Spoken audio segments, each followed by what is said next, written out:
People often ask me why I moved to rural mid Wales, or West Wales as I am now, and is that not answer enough? Well, probably not, in all honesty. Today marks the 14-year anniversary of me moving to mid Wales, so I thought it was an ideal time to talk about what's good and what's definitely not good about moving to rural Wales. Lots of people do it. Is it the right thing to do? So yeah, thousands of English people primarily moved to the Welsh countryside, usually a bit later in life. So what is the reality of the situation?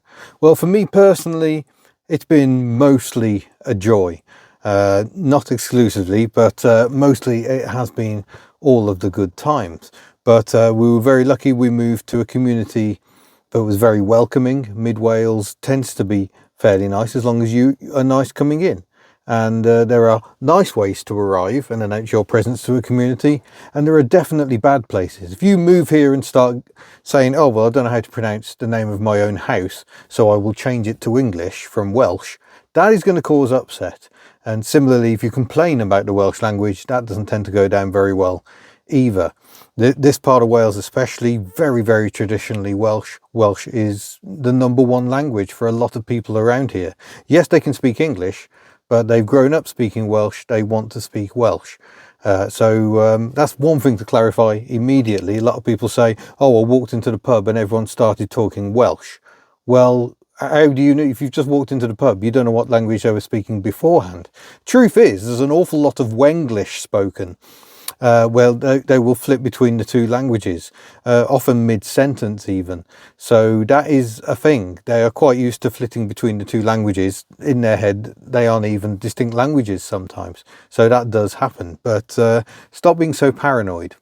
Now, obviously, not everything has gone perfect for me. I moved to Wales with one partner, and that relationship did not survive. We both moved to Wales, both seeking a bit of paradise and a better life, and we ended up finding out that the better life we needed was not being together. That is a very real risk. It's a major life upheaval, and neither of us anticipated it, but that's what happened. We effectively grew apart through our differences that increasingly grew.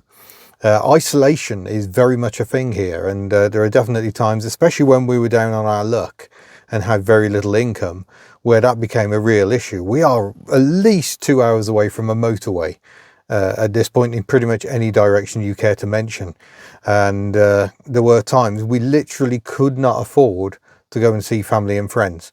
That's how bad things got. And that's a very real problem here. There is not much money here. I mean, there's a lot of very wealthy people here, but generally jobs are going to be a struggle. If you don't want to work in retail or hospitality, your options are very, very limited. So income is a problem. A lot of people here are in low income jobs. There's a lot of people doing jobs that aren't necessarily what they wanted to do. They're just having to do it to survive. So that is a very real problem here. If you haven't got money already, something you need to consider is the employment aspect. I will say the Welsh Government put in a huge project to make broadband widely available at decent speeds as well. They spent millions of pounds doing that, and I personally have been a major beneficiary of that. I couldn't make my videos, upload my videos, and have my online presence without really good internet. And believe me, when I go to rural England, I feel that quite a lot. Another downside is everywhere is a big drive away, not just the big towns and cities and England, but also just convenient things like art centres, shops, that sort of thing. There aren't very many options. I will say Aberystwyth has an art centre, and further south Cardigan also has Muldan, which is a very good theatre. They put a lot of stuff on. The Lantern Festival in Cardigan, or Aberteifi to use the Welsh name, is astonishing. But yeah, if you don't like driving, probably not the place for you. Public transport is hopeless. I don't think we're going to see a bus today, but we'll take you for a drive. This is quite typical of some of the roads around here. They're just basically, it's long windy roads, so even just nipping to the shop, grabbing a few convenient items tends to be quite inconvenient. And they're good roads, don't get me wrong. Especially if you're in a little car like this, not much point having power. You haven't got the sight lines to use power. So yeah, there's just no one on the roads at all. It's very, very quiet indeed. We're going to go this way, at Blind Celyn, to try and find an actual main road. I'm sure we can if we try hard enough. Another downside, as you may notice, roads wet. For all but possibly a couple of months of summer, your car is going to be absolutely filthy. So if you like a clean car, Wales is not going to be for you. You can try and clean your car, but by the time you get it back home again, it will be absolutely filthy. Oh my gosh, it's another vehicle. One with a big old ladder on the roof. But my average speed, generally, in one of my cars that does measure it, is just below 40 miles an hour as an average speed. So that's way, way ahead of all the cities in the UK. Here's another consideration: language. So one thing you're going to have to get to grips with is the language, which is phonetic, but not how you expect it. So this village name behind us is Penbont Rhydyfothai, or something close to that. So it's not quite what you expect. A U is an I sound, a Y is an sound, and that's mostly the rule, but not exclusively the rule. Now, you certainly don't have to have a massive grasp of the Welsh language, but it does help to try and make an effort just to learn a few basics. But that's true of anywhere you travel in the world. Just those few words just show someone that you're interested in their language, even if you can't fluently speak to it. We're quite lucky. We've got 3 members of the household can speak, read and write Welsh. I am the weakest link. Despite being here 14 years, I can't say much beyond the Bore da and the Diolch yn fawr. That's hello and thank you. Literally, big thanks is Diolch yn fawr. And the pronunciation quite difficult for a lot of people because it's also phlegmy. You got the ch, which is the hard sound, then you got the double l, which is the sound. So quite difficult for an English tongue to get its way around these difficult letters. But once you do, life becomes a lot easier. When I first moved to Wales, we got involved with a community minibus scheme, which meant I was going all over the place, which meant I very quickly learned all the place names. But I also spoke to amazing elderly Welsh folk who were more than happy to pass on their knowledge and try and clue me up in the language a bit. And believe me, it's a magical moment when you're driving through the Welsh valleys and the entire bus is singing Calon Lan. Oh, absolutely magnificent. But I had someone recently ask me whether there's any anti-English sentiment, and there is a little, but here in Mid Wales certainly it doesn't tend to rear its ugly head. North Wales, and definitely in the past, had its moments where the anti-English was quite strong. And unsurprisingly, given how the English tend to treat the Welsh, like a laughing stock, and then wonder why they get so upset. All this stuff about sheep, etc. A bit unfair, I think. I have absolutely no idea where I am. Sometimes it's just fun to explore, isn't it? But I have known people who move here, and I think the isolation and the lack of convenience are probably the 2 main reasons why some people don't stay here very long. You think what you can get in a city, you can get same-day delivery on stuff. Just getting next day can be a challenge around here. It's a courier's worst nightmare. And you just don't have very many options when it comes to finding tradespeople, good garages.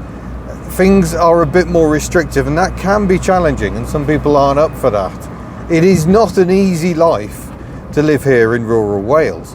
And another issue is what they call grey flight. A lot of people move here later in life, somewhere nice to retire. And why not? I mean, it's a lovely thing to do. But do bear in mind, if you're older and moving out here, our medical facilities are not as good as a lot of major cities. We're lucky we've got Bronglais Hospital up near Aberystwyth. Oh, that's where I've come out, okay. And we've also got a sort of walk-in centre down in Cardigan as well, Aberteifi, so that's quite fortunate. But ambulance wait times can be terrifyingly long, and if you find yourself in a position where you're having to make regular trips to a hospital, you might be having to travel quite a long way. I believe Aberystwyth does now have a cancer ward, but previously, if you need chemotherapy, radiotherapy, you would have the best part of a 2-hour drive to Swansea to seek that treatment. So if you're having to do that daily or even just weekly, it's a lot. And the other flip side to the grey flight, to more elderly people moving here, is the shocking impact it has on the local communities. The kids go to a secondary school that their aunts and uncles went to, but when their aunts and uncles went to that school, there was twice the number of pupils. There are just less children here now, because increasingly local people can't afford to live here. There are no jobs. They end up moving away. So what we're finding is the population is aging at the top end and reducing at the bottom end. Less and less children. And that has other issues as well. We've got the second home situation. Second homes are now taxed more in much of Wales. And it's a bid to try and bring that to an end, because people buy second homes, they visit them every now and then, and it kills towns because no one's supporting the local pub, the local shops, so they end up closing down. So you end up with ghost towns. And we very much feel that in Newquay. Newquay is a very popular holiday destination, loads of second homes, not very many people actually living there, and that means that services are pared back, and in the winter can often be shut down completely. So it's a major issue. But I mean, one of the plus points for me is the driving. The roads are just so much fun. Maybe not quite so much when they're clogged with tourists, but you know, we can live with that through the summer. Downsides being winters can be quite tough. But do you need a 4x4 to move to rural Wales? No, we generally get by without owning a 4x4. There's only been one really bad winter, ironically my first winter here, where there was really bad snow, -15, and my 2-wheel drive car on summer tyres was hopeless. I ended up completely stranded. But what we learned was to buy a chest freezer, keep it stocked up, and if it's snowing really badly, don't go anywhere. I know that's easy to say for someone who works from home, and not so easy if you've actually got a job to get to, but sometimes you've got to make the call. Is it actually safe to go out? And around here, if it's a really bad winter, the answer is frequently no. Oh, so much fun around here.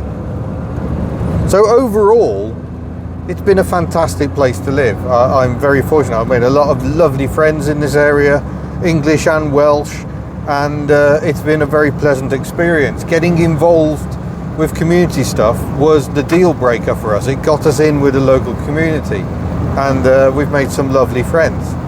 And yeah, it's nice. It's nice to feel like you belong somewhere, even if you're not actually Welsh. So it's very much been a move for the good. But I can well understand why it isn't for everyone. And there are definitely times, especially in the depths of winter, when you've got a long journey to make.